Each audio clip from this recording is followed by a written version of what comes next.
Bismillahirrahmanirrahim. Assalamualaikum warahmatullahi wabarakatuh. Alhamdulillah saudara-saudara bertemu lagi dengan Bar Persona.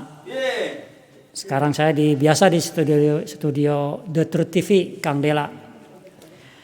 Di sini ada sesuatu yang di hati ini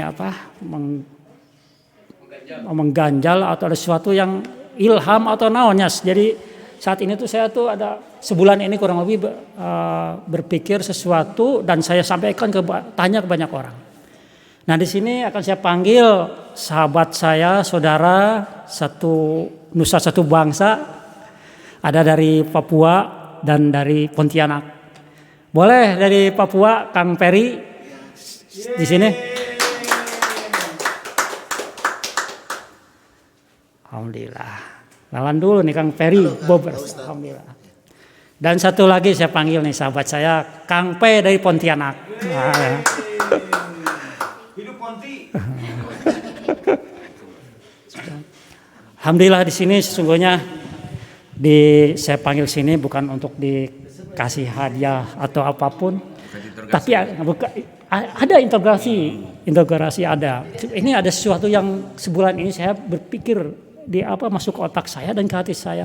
Dan setiap saya ketemu beberapa orang, bahkan tiap hari saya tanya itu, saya absen hari ini saya dapat 15 orang, 10 orang. Bukan namanya apa? Kalau itu tuh survei bukan. Tapi ini sebuah keyakinan di hati saya bahwa ini menjadi tuntutan bagi turunan-turunan kita. Sepertinya kita yang akan saya tanyakan ini sepertinya itu untuk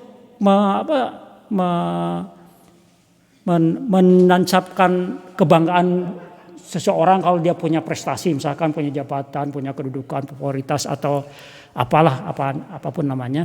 Tapi sesungguhnya ini bukan. Ini nanti anak cucu kita akan bertanya. Nah ini sebentar ya saya ini lagi. Jadi saya cerita dulu. Kalau di sini ada kemarin ada channel kita teman sahabat kita, channel namanya tuh Lovebird ya atau burung. Itu biasanya yang bagus tuh ada turunannya gitu. Ayam Bangkok juga. Ya, bahkan teman saya itu kentang itu ada F0, F1, F berapa gitu kan. Nah, kalau manusia itu kan semuanya mulia. Ya. Manusia itu makhluk yang paling mulia. Jadi walaupun bukan generasi, maksudnya bukan seperti tadi ayam Bangkok atau kualitas yang bagus, secara umum kan manusia mulia. Tapi manusia ini bukan keluar dari pohon pisang, bukan jadi dari rumpun bambu, bukan keluar dari batu bukan. Ini pasti ada atas leluhurnya.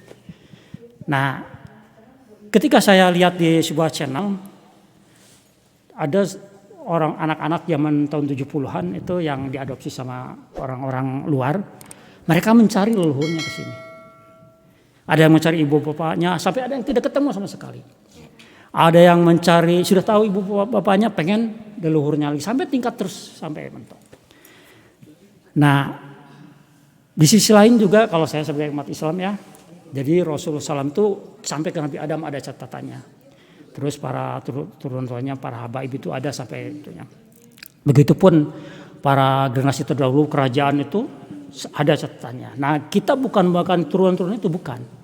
Tapi ketika seperti tadi orang-orang yang yang sudah diadopsi anak kecil itu mencari leluhurnya itu nurani. Panggilan jiwa bahwa itu ingin tahu siapa leluhur saya tuh sampai batas tertentu. Maka saya akan sedikit bertanya ke Papai ini.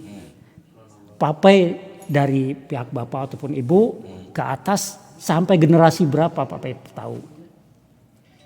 Ya generasi yang sebenarnya sih saya nggak tahu persis ya, nggak tahu persis.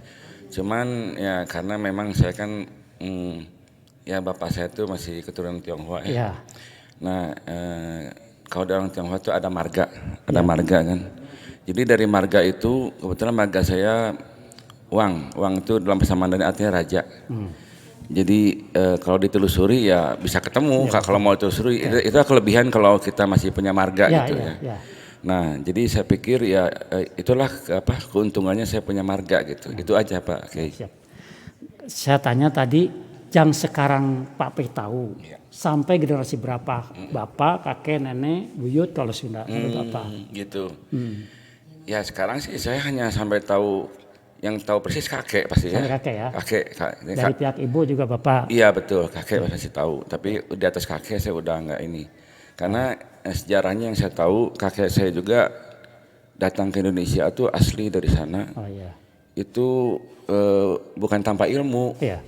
Beliau tuh ahli pengobatan, juga ahli bela diri gitu. Ya seperti di film aja. Di film-film yang ada itu biasanya kalau jago bela diri dia pasti juga ahli pengobatan. Iya. Itulah yang membuat dia tuh bisa diterima di masyarakat ya. Karena gimana? Karena terus terang kakek saya ini kan tinggal di pedalaman, jadi bukan di kota ya. Di pedalaman, dulu, apalagi ya? Suatu tempat yang namanya Seayak. Kalau di peta itu sebuah kota kecil sampai sekarang juga ya, Kabupaten Belitang kalau nggak salah ya. Nah itu adalah tempat orang menambang emas. Zaman dulu kan kita belum ada internet, belum ada apa, saya juga bingung. Kakek saya jauh-jauh dari Tiongkok, kenapa bisa tahu di situ ada emas gitu. Nah tentunya masuk ke suatu daerah yang asing, tentunya ya mungkin zaman dulu mulai pertarungan dulu lah, semacam penaklukan gitu ya.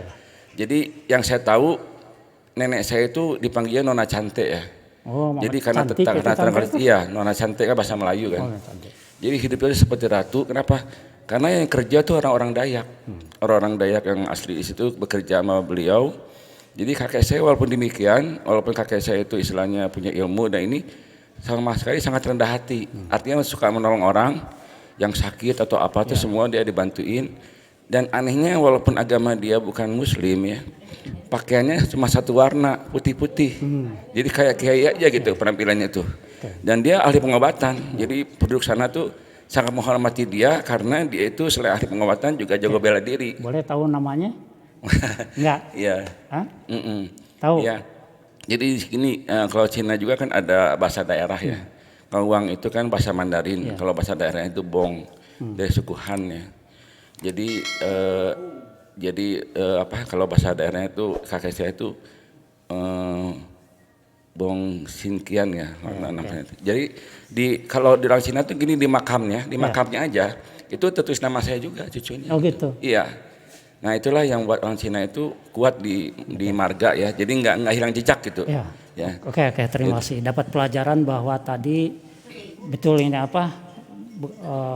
tercatat segala macam itu penting, tidak hilang jejak. Karena tadi ada yang sudah terbukti yang orang yang tadi diadopsi itu anak mencari. Dan saya pun tadinya mau ajak dia ketemu. Jadi ada di daerah saya seorang dia tuh mencari bapaknya sampai sekarang, ibunya masih ada. Dia tahu ibunya nama bapaknya itu siapa, orang situ dicari sampai sekarang masih penasaran, padahal dia sudah punya anak. Artinya secara nurani dia mencari leluhur. Nah, begitupun. Mirip sebenarnya dengan kisah saya. Sebenarnya saya pun dari kecil sejak bayi umur 2 minggu ya, itu diadopsi. Oh gitu. Diadopsi oleh sebenarnya masih saudara ya. Jadi kalau kebilangan tante lah. Jadi dia itu yang adopsi itu tante saya, berarti suaminya itu adalah abangnya ibu saya, ibu kandung. Diadopsi, tapi saking sayangnya saya tuh dibawa kabur gitu, disembunyiin ke Bandung. Akhirnya saya kehilangan jejak. Gitu. Ya artinya memang saya tidak tahu bahwa saya tuh hanya anak angkat. Nah, gitu. Saya potong biar agak ini.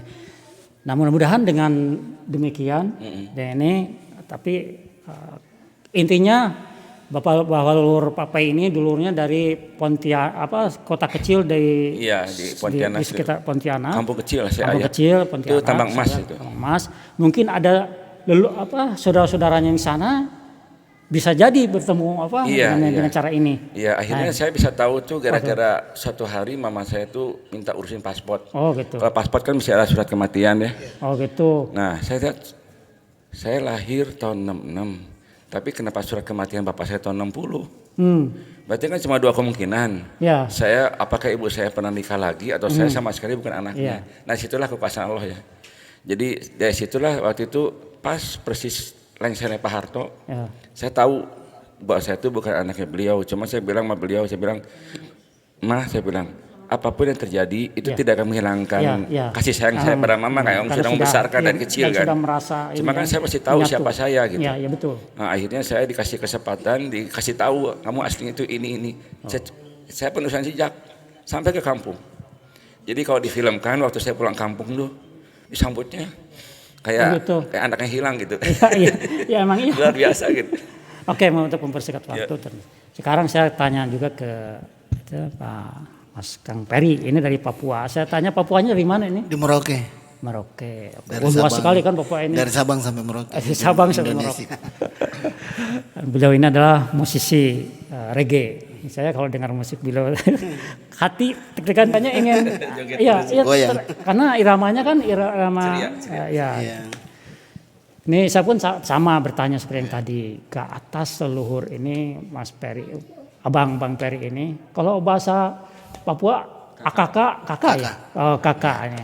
Kak Peri ini ke leluhur ini tahu sampai mana? Saya cuma tahu ini aja, kakek saya juga. Kakek juga sampai. Iya, jadi saya mungkin yang ketiga gitu. Ketiga kakek saya, bapak saya. Ada keinginan pengen tahu ke atasnya? Sebenarnya sih pingin ya. Ada ya. Cuma nggak tahu itu sejarahnya atau gimana. Nah ini yang ini. Terus dari pihak bapak itu ibu atau yang tahu tuh dua-duanya dari dua-duanya. Dua-duanya saya tahu. Berarti tahu empat generasi ke atas, ketiga generasi ketiga ini 4 orang ya, dari pihak ibu 2, kakek sama nenek. Nah kadang-kadang kurang satu pun itu tetap hati itu nuntut, karena nurani ini. Makanya saya dibicarakan sini tuh nurani panggilan jiwa. Dan apa maksud saya di sini sampaikan nanti ada saya usulan atau ajakan kepada siapapun. Ya khususnya Pak Pai dan Mas Peri ini juga siapapun yang menonton Bar Persona ini, ayo kita sama-sama telusuri dan catat.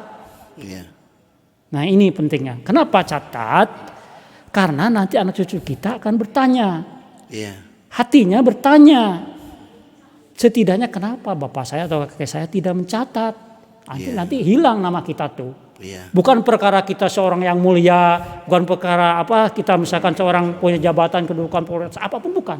Tapi nurani manusia ini kodratnya siapapun mencari leluhurnya. Pasti. Nah ini berarti kita mewariskan itu kalau misalkan tadi aksesoris dunia ya, pangkat harta jabatan kedudukan itu kan hanya sebatas dia yang nempel itu sebatas orang itu sendiri. Betul. Itu kalau harta misalkan suatu saat akan pindah-pindah lagi kepada siapa, hilang lah. Tapi ini namanya manusia ini akan terus mencari leluhurnya siapapun itu. Nah maksud saya begini di sini di dialog ini, jadi Pak Pai atau Mas Peri atau yang siapapun yang lain catat nama kakek kita, nenek kita dari pihak ibu, pihak bapak yang tahunya sampai misalkan 2 generasi, 3 generasi, 4 generasi ya sampai situ aja yang kita tahu. Kita tahu tulis, misalkan buyut lah kalau Sunda buyut, misalkan tahunya sampai buyut tulis, terus sampai ke kita 1 jalur aja dulu kita ke bawah, sampaikan ke anak kita bahwa inilah leluhur kamu, inilah kamu, namanya ini orang ini kalau punya sejarah baik sampaikan, kalau punya sejarah negatif ya sudah nggak perlu. Kenapa? Ya tutup kubur-kubur. Tapi ini nama dan ini harus tercatat terus dan tersimpan. Simpanlah bagan, bukan untuk kebanggaan. Dia akan mencari, kasihan. Jadi kita ini mewariskan tuh sesungguhnya ini. Warisan sesungguhnya akan dia materi biasa cari sendiri. Ilmu pengetahuan dia bisa belajar dimanapun. Sejarah dalam tapi sejarah dirinya. Nah ini yang terjadi, saya teliti, saya survei secara tidak langsung. Ternyata mereka tuh menuntut. Akhirnya saya setiap ketemu orang hampir tiap hari saya tanya. Tahu sampai berapa generasi ke atas. So itu saya tekankan, catat sampai sekarang ke bawahnya. Dan kalau ada ini kan sekarang zaman canggih ya, bisa ditulis mudah dengan komputer segala macam, bikin bagan tulis dan bikin bagan simpen, sampaikan ke anak cucu kita, jangan sampai hilang ini karena ini warisan bapak, warisan saya untuk kamu. Mungkin sekarang belum butuh, tapi anak cucu kamu akan menanyakan siapa leluhurnya. Nah, boleh sampaikan saya pemusik reggae dari mana tadi, dari Papua. kan nanti anak bapaknya cucunya nyampaikan hijrah di Bandung, berkarya di Bandung, segala macamnya kan ada cerita buat dia. Betul. Nah ini begitu Papai. Jadi intinya saya mengajak kepada siapapun yang nonton ini kembali, saya ulangi kembali, catat leluhur kita tahunnya sampai di mana, karena kita ini saya ulang lagi bukan keluar dari tadi kata Kang Gunawan itu dari batu, dari rumpun bambu atau dari apapun, bukan. Jadi kita ini dari manusia ini makhluk termulia, ciptaan Allah, ciptaan Allah SWT, ciptaan Tuhan yang Maha Esa, maka kita abadikan nama kita, leluhur kita, catat dan sampaikan ke anak cucu kita, dan tekankan bahwa ini simpan baik-baik dan pegang dan doakan, kan seperti sesuai dengan keyakinan masing-masingnya. Kalau Islam doakan kan lebih enak, lebih tahu itunya namanya. Demikian, terima kasih Pak Peng, Mas, ini sama-sama yang berkarya ini, mudah-mudahan pada sukses ya. Terima kasih. Sama-sama Pak Ustadz. Demikian saudara-saudara, sahabat berpesona, saya tutup dengan doa keberat majelis. Subhanallahi wa bihamdihi, subhanakallahumma wa bihamdika, asyhadu an la ilaha illa anta, astaghfiruka wa atubu ilaik. Assalamualaikum warahmatullahi wabarakatuh.